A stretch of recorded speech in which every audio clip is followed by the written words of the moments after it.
And Bobby, thinking about this past year's title, can you point to a draft pick, a move, a trade, or a single player you acquired through free agency that could have been the difference in a championship versus if you didn't make that move? And then kind of walk back in time of why you made that, what was going through your mind at the time. Well, I mean, in terms of free agency, we didn't do a ton of work in free agency. I think that I look back at the draft, where you drafted Madison Bumgarner, and of course many of us talked about putting his name on our ring because of how much he meant to that championship.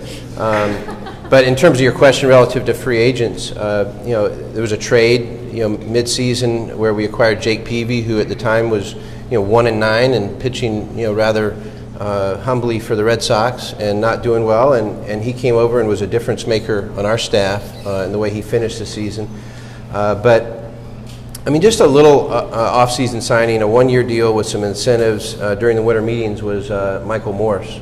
And I think that the interesting thing about Michael is, he spent a good part of the second half of the season hurt. In fact, he was injured when the playoffs started. And I remember after we won the division series and we were getting ready to start the LCS, we sent Michael down to do a rehab assignment at Instructional League and asked him to get some at-bats down there for 2 days before he joined our LCS roster. And ultimately, he had the game-winning hit in Game 7 of the World Series. He also had a big home run in the LCS, a game-tying home run that kept us ultimately in a position where Ishikawa could have that walk-off home run. But Michael Morse was a pretty significant factor, as small potato as that deal was.